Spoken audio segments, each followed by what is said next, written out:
hallucinations, délire, perte cognitive, etc.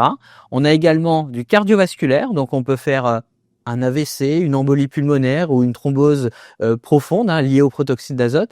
La substance, elle est là en fait, ça s'est installé. Donc finalement, ça n'a pas disparu du jour au lendemain. Les jeunes qui auront l'habitude de prendre leur proto et qui sont addicts, ils vont pas s'arrêter du jour au lendemain. Maintenant, le marché, il est fait. Par contre, on a besoin de plus d'armes qu'avant pour le combattre, malheureusement. À quoi sert le protoxyde d'azote à la base et comment cette substance s'est retrouvée à être consommée en grande quantité par les jeunes? C'est une substance qui est utilisée dans plusieurs domaines, notamment en médecine, en industrie, en agroalimentaire. Aujourd'hui, on parle beaucoup du mésusage du protoxyde d'azote. C'est le fait d'en consommer pour son côté hilarant. C'est vrai que l'usage qu'on retrouve de façon plus banalisée aujourd'hui a émergé au cours des années 2017, 2018. Certains pensent que peut-être que la pandémie de Covid a eu un lien, c'est-à-dire qu'on a essayé peut-être de se fournir des substances nouvelles et facilement en fait. C'est consommé initialement par les petites capsules de crème chantilly, les petites capsules en aluminium qu'on voyait. Mais maintenant, en fait, il y a une consommation qui est de plus en plus massive, où des petites capsules, on est passé à des bonbonnes intermédiaires, qui sont à peu près une centaine de capsules, à des gros tanks qu'on voit plus volontiers maintenant de façon quasiment routinière, qui correspondent à 400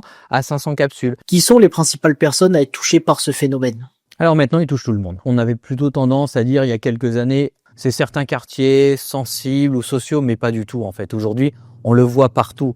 Et ça touche pas que les grandes villes, ça touche aussi les campagnes, effectivement. Donc je pense en fait aujourd'hui, personne n'est épargné. Alors, quels sont les risques sur la santé et est-ce que vous les avez constatés en tant que médecin?